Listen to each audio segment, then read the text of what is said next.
Master Jet, please hide my identity sa post po kasi ang SRI for public school teachers nakalagay. Hindi po ba kasali ang non-teaching personnel? Ito po ay marami pong nagtanong sa atin ito dahil po sa post ng PTV, ng DBM ay lagi pong binabanggit ito pong public school teachers.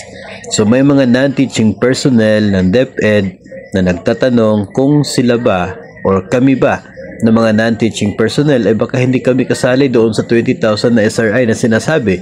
So ang atin pong stand dito base po sa mga naiintindihan po natin sa mga pinopost po ay sa palagay natin kasama naman po itong mga non-teaching personnel.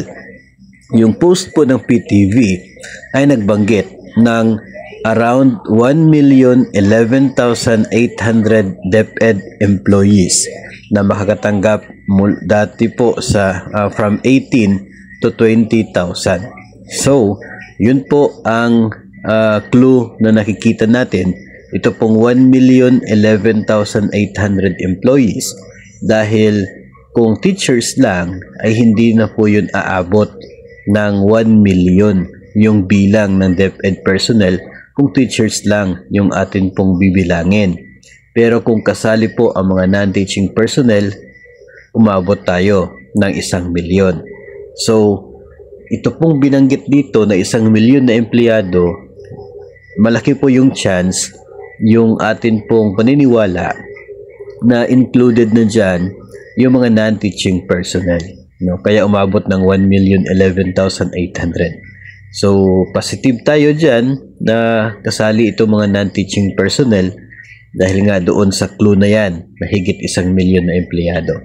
Well, abangan pa rin po natin yung official na paglabas ng administrative order at official na announcement ng DepEd kung magkano at kung paano at kung kailan yung release dito po sa SRI na ito.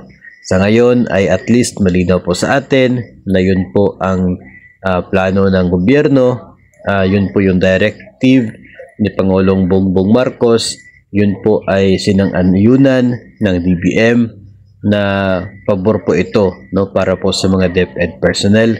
So kunting abang-abang na lamang mga master at atin pong ihahatid sa inyo kung mayroon pong bagong announcement, bagong impormasyon related dito sa SRI 2024.